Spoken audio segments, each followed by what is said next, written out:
ಹೇಗಿದ್ದೀರಾ ಗೈಸ್? ಎಲ್ಲ ಚೆನ್ನಾಗಿದ್ದೀರಾ ಅನ್ಕೊಂತೀನಿ. ಬನ್ನಿ ಮಿರರ್ನ ಓಪನ್ ಮಾಡೋಣ. ಎಲ್ಲ ಹೇಗಿದ್ದೀರಾ? ಎಲ್ಲ ಚೆನ್ನಾಗಿದ್ದೀರಾ ಅನ್ಕೊಂತೀನಿ. ಇವತ್ತಿನ ವಿಡಿಯೋ ಟಾಪಿಕ್ ಏನಪ್ಪ ಅಂತಂದರೆ R15ನ ರಿವ್ಯೂ ಮಾಡೋಣ ಅಂತ ಅಂದ್ಕೊಂಡಿದ್ದೆ. ಸುಮ್ಮನೆ ಎಂದಕ್ಕೆ ಅದ್ರ ಬಗ್ಗೆನೂ ತಿಳಿಸ್ಕೊಡೋಣ ಅಂತ. ಯಾಕಂದ್ರೆ ನಮ್ಮದು ಹೊಸ ಯೂಟ್ಯೂಬ್ ಚಾನಲ್ ಆಗಿದ್ದರಿಂದ ಎಲ್ಲನೂ ಇನ್ಫಾರ್ಮೇಷನ್ ಕೊಡೋಣ ಅಂತ ಅಂದ್ಕೊಂಡು ಇವಾಗ ಬರ್ತಾಯಿದ್ದೀನಿ. ಬೈಕ್ ಎತ್ಕೊಂಡು ನಮ್ಮ ಸಲಾರ್ನ ಎತ್ಕೊಂಡು ಬರ್ತಾಯಿದ್ದೀನಿ. ಬನ್ನಿ ಗೈಸ್, ಮುಂದೆ ಹೋಗ್ತಾ ಹೋಗ್ತಾ ರಿವ್ಯೂ ಮಾಡ್ತೀನಿ ಏನೇನೇನಿದೆ. ಮತ್ತು ರೇಸಿಂಗ್ ಬ್ಲೂರಲ್ಲಿ ಏನೇನು ಅಪ್ಡೇಟ್ ಮಾಡಿದ್ದಾರೆ. 2024 ಮಾಡಲ್ R15 ಇದು. ರೀಸೆಂಟಾಗಿ ಜನವರಿಲಿ ತಗೊಂಡಿರೋದು. ಅದು ಪ್ರೈಸ್ ಏನಾಯಿತು ಮತ್ತು ಎಲ್ಲನೂ ತಿಳಿಸ್ಕೊಡ್ತೀನಿ. ನಮ್ಮ ಚಾನಲ್ಗೆ ಯಾರು ಹೊಸ್ದಾಗಿ ವಿಸಿಟ್ ಆಗಿದ್ದರೆ ಜಲ್ದಿ ಹೋಗಿ ಸಬ್ಸ್ಕ್ರೈಬ್ ಮಾಡ್ಕೊಳ್ಳಿ. ಮೇಯ್ನು ಫಸ್ಟು ಸಬ್ಸ್ಕ್ರೈಬ್ ಮಾಡ್ಕೊಳ್ಳಿ, ಆಮೇಲೆ ಲೈಕ್ ಮಾಡಿ, ಆಮೇಲೆ ಬೆಲ್ ಐಕನ್ ಕ್ಲಿಕ್ ಮಾಡ್ಕೊಳ್ಳಿ ಅಂತ ಹೇಳ್ತಾ ಬನ್ನಿ ಗೈಸ್.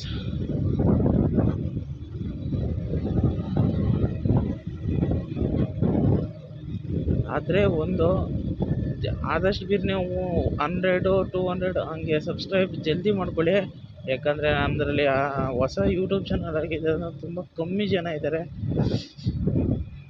ಯಾರ್ಯಾರು R15 ಲವರ್ಸ್ ಇದ್ದೀರಾ ಅವರು ಹೋಗಿ ಸಬ್ಸ್ಕ್ರೈಬ್ ಮಾಡ್ಕೊಳ್ಳಿ. ಮತ್ತು ಇನ್ನೂ ರಿವ್ಯೂಸ್ ಹಂಗೆ ಬರ್ತಾ ಇರುತ್ತೆ. ಮತ್ತು ಜಾಸ್ತಿ EMIಗಳ ಬಗ್ಗೆ ತಿಳಿಸ್ಕೊಡ್ತಾ ಇರ್ತೀನಿ. ಯಾವುದಾದ್ರು ಎಷ್ಟೆಷ್ಟು ಬೀಳುತ್ತೆ, ಎರ್ನೆಸ್ಸು ಮತ್ತು MT ಇರ್ಬೋದು, R15 ಇರ್ಬೋದು, ರೇಸಿಂಗ್ ಬ್ಲೂ, ಬ್ಲ್ಯಾಕು, ಎಲ್ಲದ್ರ ಬಗ್ಗೆನೂ ತಿಳಿಸ್ಕೊಡ್ತೀನಿ. ನೀವು ಸಬ್ಸ್ಕ್ರೈಬ್ ಮಾಡ್ಕೊಂಡು ನೋಡ್ತಾ ಇದ್ದೀರಾ ಅಂದರೆ ತುಂಬ ಲಕ್ಕಿ. ಸಬ್ಸ್ಕ್ರೈಬ್ ಮಾಡ್ಕೊಳ್ದಂಗೆ ನೋಡ್ತಾ ಇದ್ದೀರಾ ಅಂದರೆ ಏನು ಹೇಳೋಕ್ಕಾಗಲ್ಲ. ಅದು ನಿಮ್ಮ ಮೇಲೆ ಡಿಪೆಂಡ್ ಆಗಿರುತ್ತೆ. ಸಬ್ಸ್ಕ್ರೈಬ್ ಮಾಡ್ಕೊಳ್ಳೋದೇ ಇರೋದು. ಅರೆ ದಯವಿಟ್ಟು ಸಬ್ಸ್ಕ್ರೈಬ್ ಮಾಡ್ಕೊಂಡು ನೋಡಿ ಅಂತ ಹೇಳೋಕ್ಕೆ ಇಷ್ಟಪಡ್ತೀನಿ ನಾನು. ಒಂದು ಸಬ್ಸ್ಕ್ರೈಬ್ ಮಾಡ್ಕೊಳ್ಳೋದ್ರಿಂದ ಏನು ಅಷ್ಟು ಇದಾಗಲ್ಲ. ಏನಂದರೆ ಒಂದು ಮೋಟಿವೇಶನ್ ಸಿಗುತ್ತೆ ಅಷ್ಟೇ.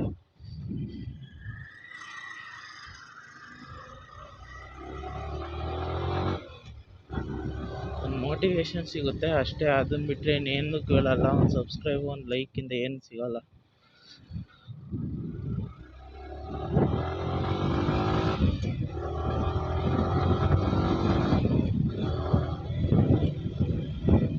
ಮತ್ತು ಯಾರಿಗೆ ಯಾವುದೇ ಬೈಕ್ EMI ಬೇಕು ಅನಿಸುತ್ತೋ ಕಮೆಂಟ್ ಮಾಡಿ.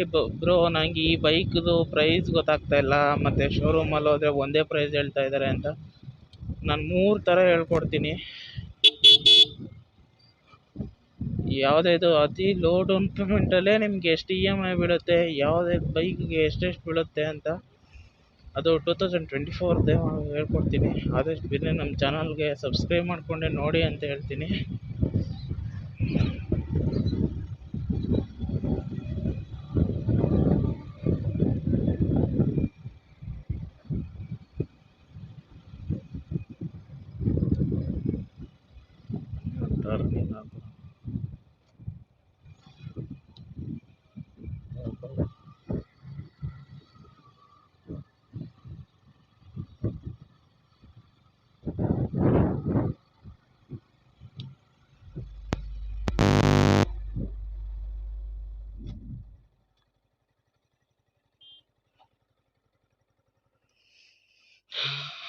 ಬನ್ನಿ ಗೈಸ್, ನಿಮಗೆ ಸ್ಪೆಸಿಫಿಕೇಷನ್ ಹೇಳ್ಬಿಡ್ತೀನಿ.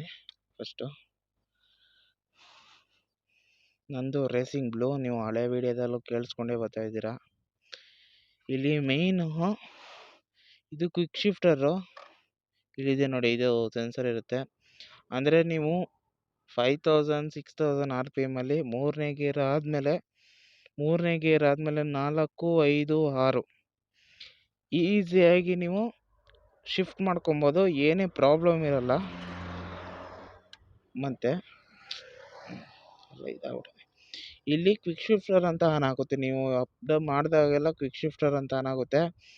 ಆವಾಗ ಆನ್ ಆಯಿತು ಅಂದರೆ ಆರಾಮಾಗಿ ಚೇಂಜ್ ಮಾಡ್ಕೊಬೋದು, ಏನೂ ಆಗೋಲ್ಲ. ಇಲ್ಲಿ ಟ್ರ್ಯಾಕ್ ಮೋಡ್ ಅಂತ ಇದೆ. ಇದು VVA. ಇಲ್ಲಿ ಆ್ಯಪ್ ಕನೆಕ್ಟಿವಿಟಿ ಇರುತ್ತೆ. ಇಲ್ಲಿ ಬ್ಯಾಟ್ರಿ ಪರ್ಸೆಂಟೇಜು, ಇಲ್ಲಿ ಟೈಮಿಂಗ್ಸ್ ತೋರಿಸುತ್ತೆ. ಇವಾಗ ನಾನು ಪ್ರೆಸೆಂಟ್ ವೀಡಿಯೋ ಮಾಡ್ತಾ ಇರೋದು 3:25 ಆಗಿದೆ ಆಲ್ರೆಡಿ. ಇದು ಓಡೋಮೀಟರ್, ಇದು ಕೂಲೆಂಟು, ಮತ್ತು ಇದು ನಿಮ್ಮ ಬೈಕಲ್ಲಿ ಎಷ್ಟು ಪೆಟ್ರೋಲ್ ಇದೆ ಅಂತ ತೋರಿಸೋದು. ಅದನ್ನು ಬಿಟ್ಟರೆ ಇನ್ನೇನು ಇಲ್ಲ ಗೈಸ್. ಇನ್ನೆಲ್ಲ ನಾರ್ಮಲಾಗಿ ನೀವು ನೋಡಿ ಎಲ್ಲರ ವೀಡಿಯೋದಲ್ಲಿ ಕೇಳಿಸ್ಕೊಂಡಿರ್ತೀರ, ಸೇಮ್ ಆ ಥರನೇ ಇದೆ R15V4. ಮತ್ತು ಇದಕ್ಕೆ ಇನ್ನೊಂದು ಅಂದರೆ ಮಾಡಿಫಿಕೇಷನ್ ಮಾಡಿಸೋಣ ಅಂದ್ಕೊಂಡಿದ್ದೆ, ಮಾಡಿಫಿಕೇಷನ್ ಮಾಡಿಸಿಲ್ಲ. ಈ ವೈಸರು ಮತ್ತು ಇದಕ್ಕೆ ZD ಎಕ್ಸ್ಟರ್ನಲ್ ಮಿರರು ಹಾಕ್ಸೋಣ, ಮತ್ತು ಸೈಡ್ದು ಇದು ಸ್ಕ್ರ್ಯಾಚ್ ಗಾರ್ಡು ಎಲ್ಲನೂ ಹಾಕ್ಸೋಣ ಅಂದ್ಕೊಂಡಿದ್ದೀನಿ. ಎಲ್ಲ ಸಪೋರ್ಟ್ ನಿಮ್ಮ ಗುರು ಬತ್ತಿ ಫ್ಯೂಲ್ ಮಾಡಿಸು ಅಂತ ಇದೆ. ಸದ್ಯಕ್ಕೆ ನಮ್ಮ ಹತ್ರ ಅಷ್ಟೊಂದು ಅಮೌಂಟ್ ಇಲ್ಲ. ಅವರೇಜ್ ಮೈಲೇಜ್ ನನಗೆ 35x40 ಕೊಡ್ತಾ ಇದೆ ನನಗೆ ಮೈಲೇಜು. ಅದ್ರಿಗೂ ಬೇಕು ಬ್ರೋ 2024ಅಲ್ಲಿ ಹೊಸ ಮಾಡಲು ಎಷ್ಟು ಕೊಡ್ತಾ ಇದೆ ನಿಮಗೆ ಮೈಲೇಜು ತಿಳಿಸಿ ಅಂದರೆ ತಿಳಿಸ್ಕೊಡ್ತೀನಿ.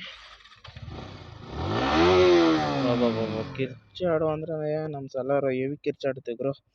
ಅದನ್ನು ಆಮೇಲೆ ತೋರಿಸ್ತೀನಿ ನಿಮಗೆ. ಹೋಗ್ತಾ ಸೈಡಲ್ಲಿ ಇನ್ನೊಂದು ಸೈಡ್ ನಿಲ್ಲಿಸ್ಬಿಟ್ಟು ಎಕ್ಸಾಸ್ಟ್ ತೋರಿಸ್ತೀನಿ. ಚೆನ್ನಾಗೇ ಇದೆ. ನಾರ್ಮಲಾಗಿ ಅವರು ಆಫ್ಟರ್ ಮಾರ್ಕೆಟ್ ಎಕ್ಸಾಸ್ಟ್ ಹಾಕ್ಸ್ತಾರೆ. ಆಫ್ಟರ್ ಮಾರ್ಕೆಟು ಎಕ್ಸಾಸ್ಟು ಪರವಾಗಿಲ್ಲ.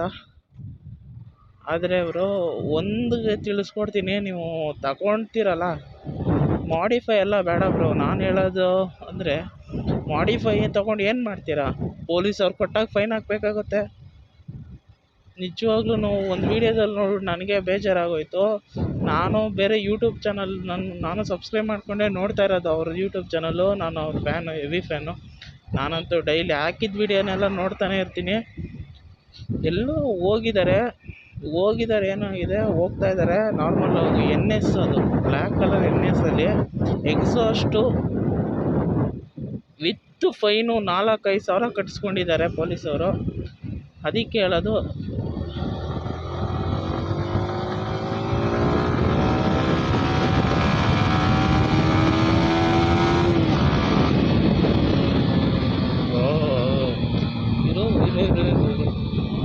ಏನಕ್ಕೆ ಇಷ್ಟು ಸ್ಪೀಡು ಬೇಡ, ಆರಾಮ್ಸೆ ಹೋಗು ಸಾಕು. ಮತ್ತು ಅಷ್ಟು ಫೈನ್ ಕಟ್ಸ್ಕೊಂಡಿದ್ದಾರೆ. ಅದಕ್ಕೆ ಭಯ. ಏನಕ್ಕಂದ್ರೆ ಗುರು, ಹೋದ್ರೆ ಹೋಗಲಿ, ಅಷ್ಟು ದುಡ್ಡು ಕೊಟ್ಟು ಎಕ್ಸಾಸ್ಟ್ ಹಾಕ್ಸಿರ್ತೀರ, ಮತ್ತು ಅದು ನಿಮ್ಗೆ ಕೊಡೋದೇ ಇಲ್ಲ. ಅದು ಎಕ್ಸಾಸ್ಟ್ ಕೂಡ ಅವ್ರ ಪೊಲೀಸವ್ರ ಪಾಲು ಆಗೋಗುತ್ತೆ. ಮತ್ತು ಅದ್ರ ಮೇಲೆ ಫೈನ್ ಬೇರೆ ಕಟ್ಟಬೇಕಾಗುತ್ತೆ. ಮತ್ತು ಇನ್ನೊಬ್ಬರು ಶೋಕಿಗೆ ಹಾಕ್ಸ್ಕೊಂತ ಇರ್ತಾರೆ ಟೈಲ್ ಟೈಡಿಯಿಂದ ಪ್ರಾಬ್ಲಮ್ ಏನು ಅಂತ ಗೊತ್ತಾಗೈತೆ ನಿಮಗೆ. ಮತ್ತು ನೀವೇನು ಹಾಕ್ಸ್ಕೊಂಬಿಟ್ಟಿರ್ತೀರ ಸ್ಟೈಲಲ್ಲಿ, ಪೊಲೀಸರು ಒಂದಪ್ಪ ಹಿಡ್ದವ್ರು ಅಂದರೆ ನಿಮಗೆ ಫೈನ್ ಹಾಕ್ದಂಗೆ ಬಿಡೋ ಚಾನ್ಸೇ ಇಲ್ಲ. ಮತ್ತು ಅದರಿಂದ ತುಂಬ ಕಷ್ಟ ಆಗುತ್ತೆ ನಿಮಗೂ. ದುಡ್ಡು ಕೊಟ್ಟು ಹಾಕ್ಸ್ಕೊಳ್ಳೋದು ಅಲ್ಲದೇ ಪೊಲೀಸವ್ರ ಹತ್ರ ಮಾತು ಕೂಡ ಕೇಳಬೇಕಾಗೋ ಪರಿಸ್ಥಿತಿ ಬಂದ್ಬಿಡುತ್ತೆ. ಅಷ್ಟಕ್ಕೆಲ್ಲ ಟೈಮ್ ಕೊಡಬೇಡಿ ನೀವು. ಬನ್ನಿ ಗೈಸ್, ಇಲ್ಲಿಂದ ಒಂದು ಸ್ಟ್ರೆಚ್ ಹೊಡೆಯೋಣ. ಟಾಪ್ ಸ್ಪೀಡ್ ಎಷ್ಟೈತೆ ಅಂತ.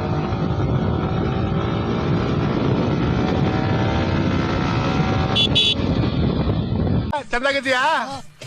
ಅಪ್ಪ ಅಮ್ಮ ಚೆನ್ನಾಗವ್ರ? ಅದ್ ಚೆನ್ನಾಗೋಳ?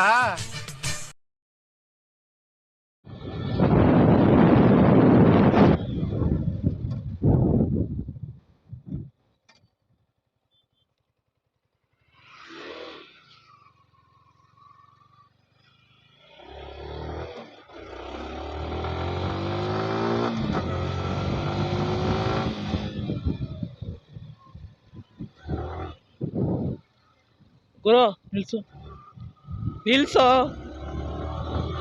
ಹಲೋ ಬ್ರೋ, ನಿಲ್ಸು. ಆ ಥರ ಬತ್ತಿರಲ್ಲ, ಗುದ್ದಿದ್ರೆ ಏನು ಮಾಡ್ತಿದ್ರಿ? ನಿಲ್ಸು ಹೇಳ್ತೀನಿ.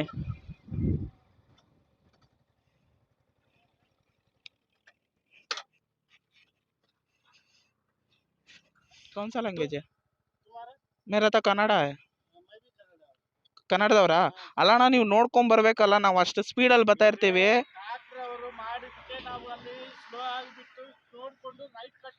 ನಾವು ಅದೇ ಟೈಮಲ್ಲಿ ಅಲ್ಲಿದ್ದೀವಿ. ಎಷ್ಟು 100 ಅಷ್ಟು ಆ ಸ್ಪೀಡಲ್ಲಿ ಇದ್ದೀವಿ. ಯಾಕಂದರೆ ಯಾರು ಅಲ್ಲ ಆ ಸೈಡ್ ಬರಲ್ಲ ಅಂತ.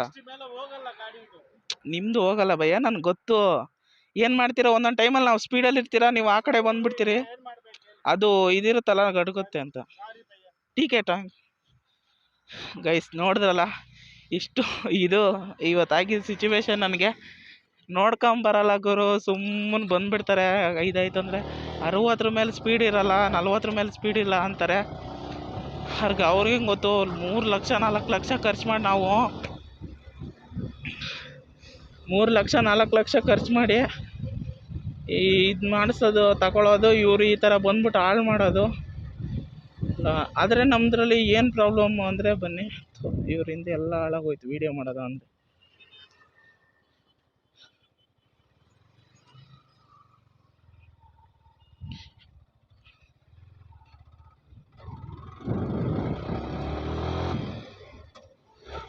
ಅಲ್ಲ, ನನಗೆ ಅಲ್ಲಿ ಜೀವ ಬಾಯಿಗೆ ಬಂದಿತ್ತು ಗುರು, ನಿಜವಾಗ್ಲೂ ತಮಾಷೆನ. 100 ಹೋಗ್ತಾ ಇದ್ದೀನಿ, ಸಡನ್ನಾಗಿ ಕಂಟ್ರೋಲ್ ಮಾಡೋ. ನಾವು ರೆಡಿ ಇಟ್ಟಿದ್ದೀವಿ, ವಿಷದ ಬಾಟ್ಲು ರೆಡಿ ಇದೆ, ಪಾಲಿಡಾಲ್, ನೆಣಗ್ಗ ಮತ್ತು ರೈಲು ಕಂಬಿ ಇದಿದೆ, ಆಮೇಲೆ ಪಾಳುಬಾವಿ ಇದೆ ಕೊಳ್ಳೆಗಾಲದಲ್ಲಿ, ಎಲ್ಲಿ ಬೇಕಾದ್ರೂ ಹೋಗಿ ಬೀಳ್ಬೋದು. ಹೆಂಗೆ ಬರ್ತಾರೆ ನನ್ನ ಮಕ್ಳು ಇವರು ಈ ಥರ. ಅದು ನೋಡಿ, ಆ ಕಡೆ ಜಾಗನೂ ಇದೆ, ಆ ಕಡೆ ಬರೋದಕ್ಕೂ ಬಿಟ್ಟಿದ್ದಾರೆ, ಆದರೆ ಸ್ಟ್ರೈಟ್ ಬರ್ತಾರೆ. ಈ ಕಡೆಯಿಂದ ಬರೋರು ಏನಾಗಬೇಕು ಅಂತ ನಿಜವಾಗ್ಲೂ ಗೊತ್ತಿಲ್ಲ. ಒಂದು ಬೋಲ್ಡರ್ ಹಾಕಬೇಕು, ನೋ ಎಂಟ್ರಿ ಅಂತ, ಈ ಕಡೆ ಇಲ್ಲಿ ಹಾಕಬೇಕು, ಈ ಕಡೆ ಇದು ಮಾಡಬೇಕು, ಎಕ್ಸಿಟ್ ಅಂತ ಇದು ಮಾಡೋಕ್ಕೆ. ಏನು ಮಾಡೋಕ್ಕಾಗಲ್ಲ, ನಮ್ಮ ದೇಶದ ಪರಿಸ್ಥಿತಿನೇ ಇಷ್ಟು ಅಂತ. ಇಲ್ಲಿ ಬಂದಿದ್ದಾನೆ, ಇಲ್ಲಿ ಬಂದು ಇಷ್ಟು ದೂರ ಬೇಕಾದ್ರೆ ವೀಡಿಯೋದಲ್ಲಿ ಬೇಕಾದ್ರೆ ನೋಡಿ, ಇಷ್ಟು ಬಂದವನೇ. ನಾವು ಹಿಂಗೆ ಬರ್ತಾ ಇರ್ತೀವಿ ಸ್ಪೀಡಲ್ಲಿ, ಬರಲ್ಲ ಅಂದ್ಬಿಟ್ಟು ಸೈಡಲ್ಲಿ ಹೋಗ್ತಾ ಇರ್ತಾರೆ ಅಂದ್ಬಿಟ್ಟು ಸಡನ್ನಾಗಿ ಬ್ರೇಕ್ ಹಿಡಿಯೋ ಪೊಸಿಷನ್ ಯಾರಿಗೂ ಬರ್ಬಾರ್ದು. ಯಾಕಂದರೆ ಬ್ರೇಕ್ ಹೊಂಟೋಗುತ್ತೆ ಗುರು, ಸಡನ್ನಾಗಿ ಹಿಡಿದ್ಬಿಟ್ರೆ. ಇದೇನೋ ಪರವಾಗಿಲ್ಲ, ABS ಐತೆ, ಡ್ಯುವೆಲ್ ಚಾನಲ್ಲು. ಈ ABS ಇಲ್ದಿರೋ ಗಾಡಿಗಳಿಗೆ ಅದು ಏನು ಮಾಡ್ಕೊಂಡು ಸಾಯಬೇಕು ನಿಜವಾಗ್ಲೂ ಗೊತ್ತಿಲ್ಲ. ಅವರಂತೂ ಪಕ್ಕ ಸ್ಪಾಟ್ ಔಟೇ. ಬರ್ತಿರಲ್ಲ, ಒಂದು ಸ್ವಲ್ಪ ನೋಡ್ಕೊಂಡು ಬನ್ನಿ. ಹಿಂದ್ಗಡೆ ಮುಂದ್ಗಡೆ ಪಕ್ಕದಲ್ಲಿ ಮುಂದೆ ಟ್ಯಾಕ್ಟ್ರ್ ಹೋಗ್ತಾ ಇದೆ, ಹಿಂದೆ ಬರ್ತಾ ಇರ್ತಾರೆ. ಮುಂದ್ಗಡೆಯಿಂದ ಯಾವನ ಆ ಕಡೆಯಿಂದ ಎಷ್ಟು ಸ್ಪೀಡಲ್ಲಿ ಇರ್ತಾನೋ ಒಂದು ಸ್ವಲ್ಪ ಯೋಚನೆ ಮಾಡಿ ಗೈಸ್. ಒಂದು 5-10 ನಿಮಿಷಕ್ಕೆ ಏನೂ ಆಗಲ್ಲ, ಯಾರಪ್ಪನ ಮನೆ ಗಂಟು ಕೂಡ ಕಲ್ತ್ಕೊಳ್ಳಲ್ಲ. ಒಂದು ಸ್ವಲ್ಪ ನೋಡಿಕೊಂಡು ಹುಷಾರಾಗಿ ಬನ್ನಿ ಅಂತ ನಾನು ಹೇಳೋದು ಅಷ್ಟೇ, ಇನ್ನೇನು ಹೇಳಲ್ಲ ನಿಮಗೆ. ಯಾಕಂದರೆ ಒಂದ್ಕಿತ ಹೋದರೆ ಜೀವ ಬೇಕಾದ್ರೆ ಬೈಕ್ ಹೋದ್ರೆ ಗುರು ರೆಡಿ ಮಾಡಿಸ್ಕೊಬೋದು, ಇನ್ಸೂರೆನ್ಸ್ ಕ್ಲೈಮ್ ಮಾಡ್ಬೋದು. ಅರೆ ಪ್ರಾಣ ಹೋದರೆ ಒಂದಪ್ಪ ಇನ್ಸೂರೆನ್ಸ್ ಕ್ಲೈಮ್ ಮಾಡೋಕ್ಕಾಗಲ್ಲ. ಯಾರ್ಯಾರು ಕ್ಲೈಮ್ ಮಾಡ್ತೀರಾ ಕಾಮೆಂಟ್ ಸೆಕ್ಷನ್ ತಿಳಿಸಿ. ಇನ್ಸೂರೆನ್ಸಲ್ಲಿ ಪ್ರಾಣ ಕ್ಲೈಮ್ ಮಾಡೋದಕ್ಕಿಂತ ಎಷ್ಟೋ ಆಕ್ಸಿಡೆಂಟ್ ಆಗ್ತಾ ಇರಲಿಲ್ಲ, ಎಷ್ಟೋ ಜನ ಸಾಯ್ತಾ ಇರಲಿಲ್ಲ ಬೈಕಿಂದ. ಅದಕ್ಕೆ ಬೈಕ್ ಪ್ರಾಬ್ಲಮ್ಮು ಅಂತಲೂ ಹೇಳೋಕ್ಕಾಗಲ್ಲ.